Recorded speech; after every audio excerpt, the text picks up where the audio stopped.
Hi, welcome to the Workplace Safety and Health podcast. Let's talk. Today we are looking at taking well-being to new heights.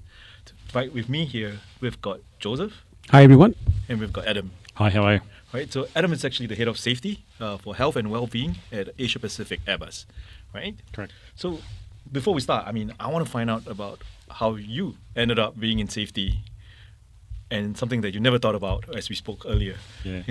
So I think, like I've always said, if you would have told me 20 years ago when I was in the police that I'd be head of safety and wellbeing for a major aviation manufacturer, I probably would have laughed at you.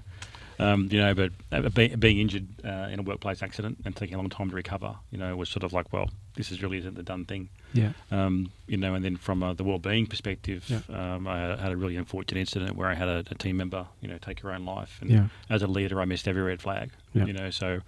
And I've really always maintained that if I knew then what I know now, I could have intervened. Yeah. And I really do harbour a little bit of personal guilt over that. So I'm really on a mission to make sure that people are both physically and psychologically safe in the workplace. And Airbus does a great job with them. It does a great job supporting that initiative. Thank you for that authenticity and for sharing. Really appreciate that. It obviously means something to you. It's personal for you.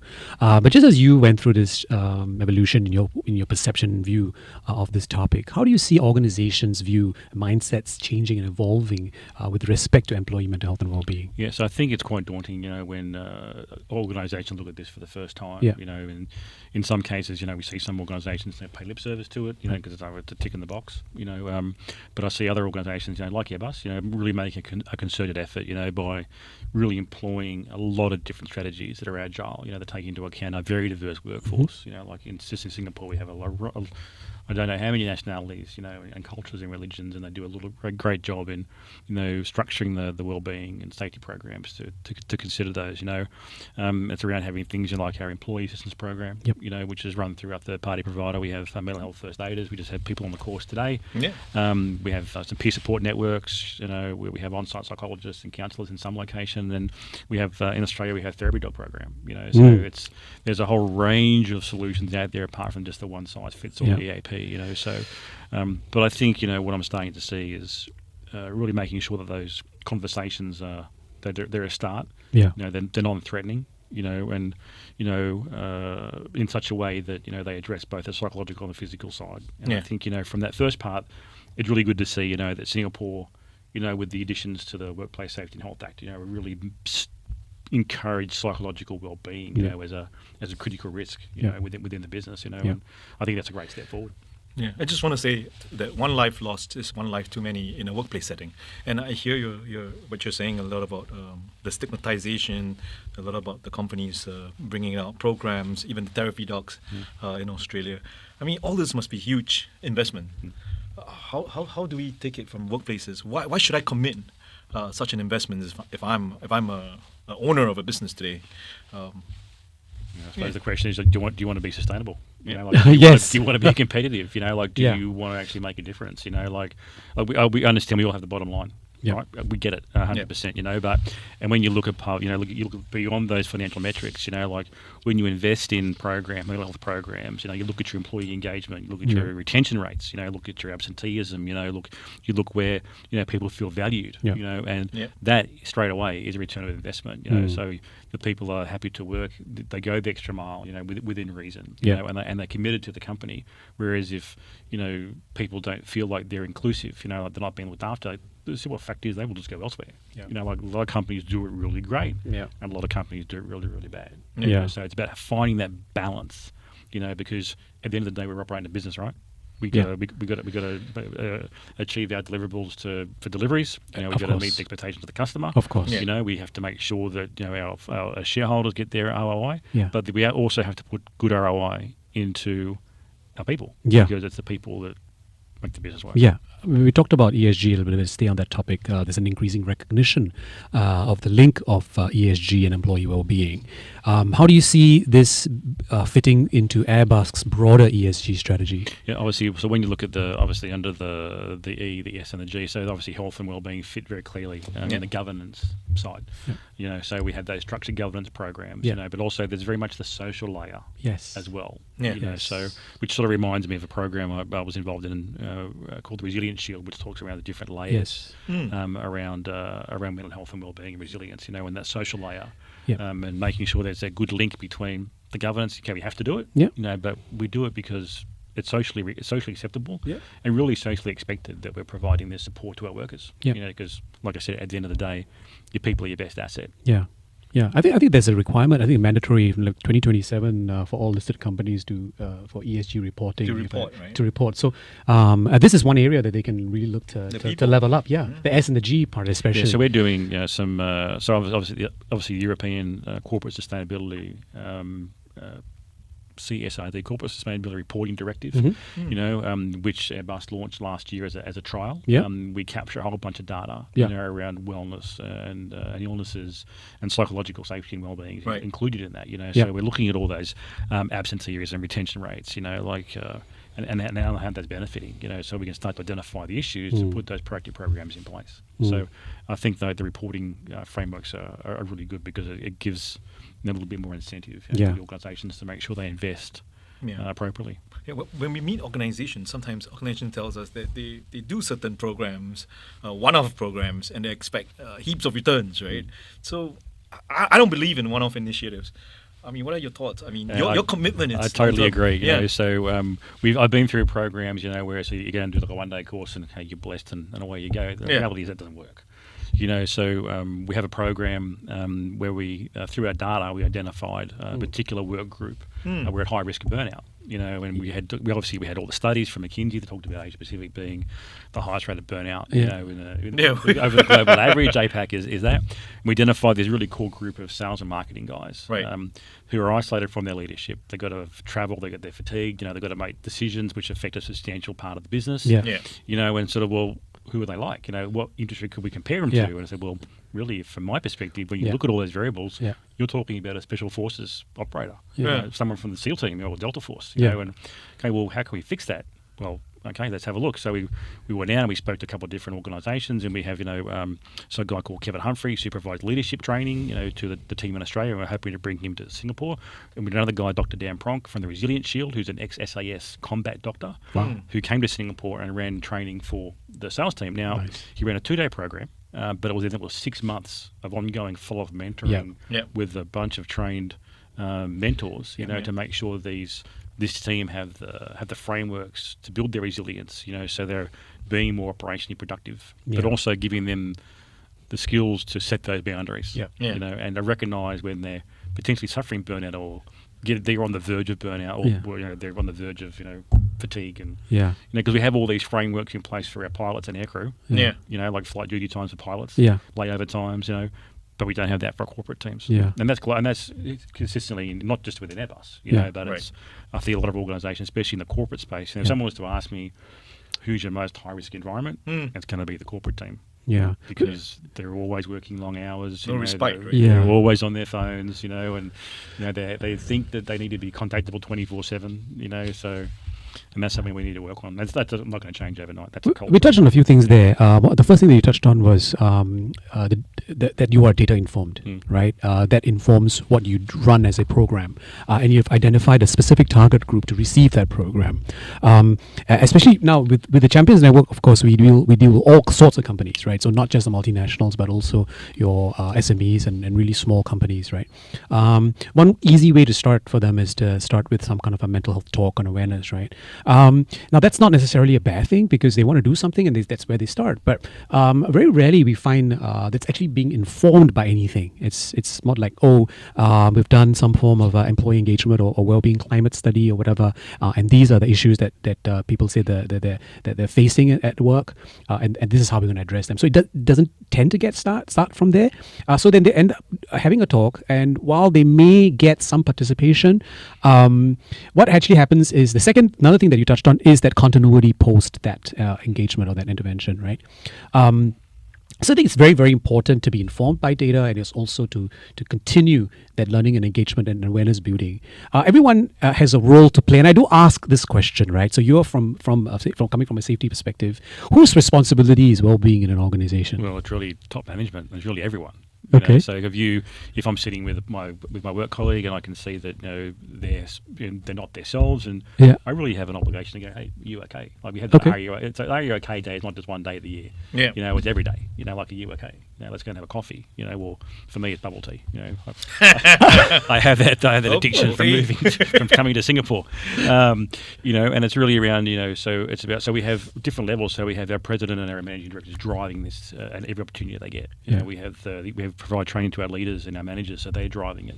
We're providing, you know, web lives to our workers. You know, so it's an ongoing cyclic revolution, you know, continuum of messaging and support. You know, and like when I run web lives, like I run the web lives, and sometimes I get 400 people on the call. You know, so and then I get smashing questions afterwards. You know, so but it has to be a really ongoing, continual program. And I hear it from you that leaders always set a certain tonality at workplace culture, because if they walk the walk, they need to talk the talk, right? Yeah, 100%. Yeah. So 100%. Yeah, so you know, I've been in organisations where they say safety departments over there. You know, where I've actually I've had some of the MDs go, no, I want you to support me with providing me with some of the key stats. Yeah. You know, then I'm going to look at those stats. Yeah. You know, And then what? Then I'm going to deliver it. You know, I'm going to put my spin on it so people know it's coming from me. Yeah. I just don't want to read a script that you're giving me. Yeah. You know, so that's great. You know, so I find the leaders in Airbus really take ownership. The accountability. Really take ownership of it, which is great. Super question. First question, what kind of competencies do you think leaders need to have to manage to support their teams effectively? Part one. Yep. Part two is, what are some practical ways that leaders can foster a psychological safety in the workplace? Let me answer the second question first. I'll give you an example. So it's really about leaders being leaders, Okay. you know, and really making sure they're looking after their people, because leaders have a really big impact on a person during the day. Like they spend 8 to 10 hours potentially a day with them. Right. You know, they have to be able to understand, you know, that, you know, the way they engage is important. So if I can just give an example, so when I ran my team back in Australia, you know, I told them they had to go and take leave. You know, because people would bank leave, and take leave. Yeah. Now when you go on leave, Yeah. you bring me your laptop Yeah. and your mobile phone, stick it in the drawer, and I don't want to see you for 2 weeks. Okay. You know, I'll check in on you if you want me to, but otherwise I don't want you logging on. I don't want you checking your emails. I want you to relax and, you know. I'm keeping my phone away from you. I hide my phone. Yeah, but I did find someone, and you know who you are, if you're watching, that would log on, you know, through the other way we have to log on. Yeah. And I'd say, what's she doing online? The The little naughty green light ones. pops up. So the little green light pops up. I just go, if you don't get off, I'm going to have you disconnected from the network. So Sorry, I'll come The back first to the first part of the question. You know, so I think, you know, we look at things like emotional intelligence, Right. you know, like being self-aware, you know, providing empathy, you know, and having those social skills. Because I remember there was Kev Humphreys, who's our mental health ambassador, who had his own struggles with mental health. He talked about his leader told him that you won't show him sympathy, but show him empathy. So I think empathy is a big thing. I think, you know, communication skills, active listening is always really important. You know, and having things like good ethical and professional standards about balancing, you know, well, when we have to do certain things around confidentiality, you know, those really evidence-based practices. But I also think things around like self-care and lifestyle management, you know, which sort of like leads into the second part I mentioned about taking people's laptops off them. Yeah. You know, so there's a whole range of key competencies, I think, and we're starting to embed those now into some of our leadership training. How do you balance the need for empathy whilst balancing high performance expectations? Yeah, so there's always going to be surges. You know, there's always going to be, you know, requirements for additional work, you know, based on a customer requirement. You know, like we work in the helicopter division, and like we work in a very fluid and dynamic environment. You know, we provide machine helicopters to police, fire, EMS. Yeah. You know, if one of those machines goes down, and it's an EMS helicopter, you know, well, they're providing aerial transport for patients. Like that aircraft can't be on the ground. Like we got to, you know, get it back on, get it going. You know, so when obviously we understand we had those surges, but it's really about the managers and leaders understanding that long-term sustained surges, they're just not good. Yeah. You know, So a lot of people asked us, right? It's work-life balance. Yep. But I think in our opinion here is having a balanced life at work, right? That makes it magical. Yeah, so I think that's how you phrase it. You know, like people say work-life balance. I like to say you balance your life with work. Yeah. Yeah. You know, and people think back and they just go, work-life balance, balance life with work, work-life balance. So that would work, you know. So that I get it. But like I said, but it's all about just starting the conversation. Yep. You know, and whatever you can use to start that conversation. Yeah. Whoever is watching, you got to take a little while to digest that conversation of work-life balance at work, or balanced life at work, or whatever that is, right? That's it. Yeah, but I want to bring it back to an important piece, right? On being very personal side of things. If I'm somebody with a well-being issue, and if I come out and I get stigmatized by it, I don't think I will ever be open. So the challenges that Airbus face in this aspect or this context, I mean, what happens with balancing privacy and having a need to, be open about it? Yeah, so I think, and that's why we're really big on the leadership training. Like we have, like I mentioned Kev Humphreys, who's one of our wellbeing ambassadors. We talk about the leadership training, about providing them with the tools and awareness to support mental health and sort of try and get rid of that stigma. We partner with a lot of other experts, and we really ensure that the workers know, or anyone who utilises our services through the EAP, is they are totally confidential. Yeah. Right. And during the podcast, when we do the web lives, and I had the rollout, I showed them, this is the report we get. Yeah. I can see the number of people that call. Yeah. I don't know what department you're in. Yeah. I don't know what team you're in. I don't know what floor you're on. All I know is someone from Singapore has called in relation to this. Yeah. And there's like 5 criteria, like work-related stress, home-related stress, so financial stress, what other. Yeah. I've got so many people in Singapore. I don't no way we could identify them. We said, well, this information's here. This is all we get. Because our privacy laws we have in the various countries prohibit this is sensitive medical data. We can't. Yeah. And it makes it counterproductive. If people don't feel safe to report, we're not going to get any data. And it's about having the data. And we made it as simple as we can. Like we give everyone a little thing with a QR code. They scan it. Yeah. And they can write their report. Yeah. Or they can scan another QR code, which is on a poster we have in the workplace, and they goes directly to the counsellors. So totally disconnected from Airbus. What we realize also talking to all these organizations, if they do have an EAP program offering to the employees, typically the utilization is low. That's not very atypical. That's quite a usual, normal response. But that's not to say that EAPs aren't effective. You still need to have them. How can we make them more effective? Earlier, I think off mic, we talked about peer supporters and the role peer supporters could play in being an effective bridge and possibly even making EAP more effective. Right. We know some of the barriers to adopt to use the EAP while we communicate that it's safe and it's confidential. The company doesn't know.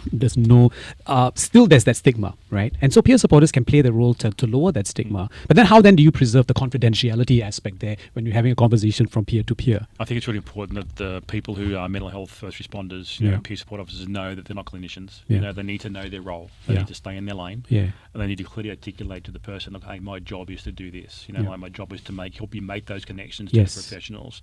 Because one thing that we don't think of all the time is people who are peer support officers, they do it because they want to do it, because they have an interest in it, they want to help people. But what support do we give them?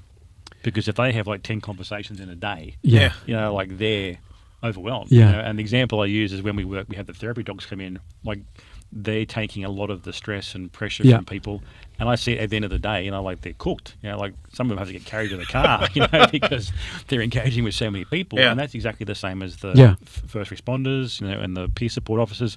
And plus, the other thing is that there's all that issue around, confidentiality. Like they're not protected by the legal protections from doctors and psychologists. That's right. So it's really about making sure that training that really sets that boundary for them, so they know what their lane is. And we start to see, a lot of people staying in that lane, which is great. And I'm not aware of any circumstances, obviously, within my organisation where people have crossed that line. But it's always finding that right person who wants to be that. But it's like I said, it's really about making sure that they're supported, as well as provided with the right training. And how the company has really clarified all of this in the governance and policy documents. It's like this to really define the roles and responsibilities and the procedures and the processes for escalation, de-escalation, for crisis, and all that kind of stuff, and it's communicated. But you touched on a very, very important point, and so we talk about all of this in the WFR, the Wellbeing First Responder Program. We cover all of this stuff. That's what the training is for. But one of the questions that we do get back from peer supporters is that, Joe, you've trained us to be Wellbeing First Responders. Who supports us? Right? Because they are just normal people like you and I, right? How best can we support them? They're not, as you sort of say, they're not clinicians, they're not professional psychologists or psychiatrists or counselors even, of course. They're people like you and I who also go through normal stresses in life. So how do we support them? What do we need to do them to help them gain even more confidence to reach out to others? Yeah, so I think it's about providing the additional layer. Yeah. So we're always about layers, right? So it's about providing them an additional layer of support through the existing networks. Yeah. So when we have the on-site psychologists, like they have a session with the peer support officers, and like the peer support officers, they should be getting additional resources and additional training, to provide them with that support. But then it's them asking for it. That's right. And when we have the mental health first aiders get together, like you have a session where you have the guest speaker, just as an example, and then checking with everyone's okay. So there's really, like I said, it's asking that question. Like I regularly ask, the first responders, like, how many sessions have you had this month? How more can I support you? How more can we make sure that you're okay? So because there's always that. Well, they're the peer support officer, or they're the first responder, and what do we do for these guys? So it has to be very intentional. So check-ins and community of practice. Really. Yeah. So we have a community of practice set up with an Airbus, which is quite global. So we have our wellbeing ambassadors and our leaders throughout the business, and they have that community of practice where they have that safe space to go and have conversations about how they would deal with this, and I'm not really dealing with this part too well, like how we can support them, because like I said, it's about making sure they're just as good, because if the mental health first aiders and the peer support officers are having problems, it's going to be issues. Going to have a flow on. So I'll bring it back to today's topic, right? Well-being to new heights. I mean, give it say 24 months. What can I expect from you at Airbus? Well, I can in 24 months. Well, if I give you the official answer, the official answer is that priority to ensure a psychologically safe and mentally resilient right. That's I awesome. want a real, That's authentic great. answer. What I really want is I really want people, so they feel empowered to make the call. They feel psychologically safe. They know that they can reach out to people. They know that their manager is going to be empathetic. Right. They know that there's going to be no stigma attached to it if they take time off or they need a break for mental health. And I'm happy to say to people, I'm taking a mental health day today. Like I'll just send a note to say mental health day. Buzz me if you need me if it's an emergency. But mental health day today. And that should be something of the norm. So, but it's really around, like I said, trying to expand programs. Like I think if we don't just focus on our EAP, like EAP is one, like peer support, another, mental health first aid is another, therapy dogs is another. Engaging with our external providers, our guys like Dr. Dan Pronk, our Kev Humphreys, who are our external people we have that whole, community arsenal, and the network. So we have every tool possible to make sure that, people go home both physically and psychologically safe at the end of the day. So if I know that everyone's gone home at the end of the day and I've got no reports, no issues, no identified risks, I think we've done a good job. Right. Nice. Any last questions? Well, we could keep going. I had one question. What challenges are you facing, or have you faced, in localizing or culturally adapting global initiatives? So the one size solution fits all doesn't work. Like I said, in Asia Pacific we have a very diverse demographic of nationalities, cultures, religions. We have to take that into account. So we adapt as best we can. Like it's really engaging with those people to say, okay, well, this is what's being proposed. How does this work for you? And I'll give you an example. So we're looking to expand the therapy dog program into Singapore. So there obviously there's some cultures and some religions where that's just not on. Right. So we have to go and engage with, like the Islamic Council to get some support and, some guidance. We have to also make, well, if that's what we want to do for this group, but that group doesn't want to be involved in that. Well, that's fine. Well, what can we do to support you? So in parallel. Like, it's more about, it's not just about morning teas and cupcakes and, yoga. It's about, making sure that the program that we have is applicable for that demographic. And I'm really happy to say that with the investment and support that I've got in the region from the president, all the way through the MDs and the Airbus country representatives and the leaders, like I think we're definitely on the path to get there. Like we're not there yet. The way that we do it is not the way. It's a way. And I think it's baby steps though. It's you've got to make people feel comfortable, and once we can get people to feel comfortable, we can get the managers engaged where it's just part of business as usual. I think we're going to be in a much better spot. That's awesome. Thank you for sharing. Thank you very much. So we have Adam Bernhardt, Head of Safety, Health and Wellbeing at Airbus Asia Pacific. Daniel Lim here from the Wellbeing Champions Network, signing off. Nice to join you. Thanks for listening in, and talk to you soon. Thanks for the invite.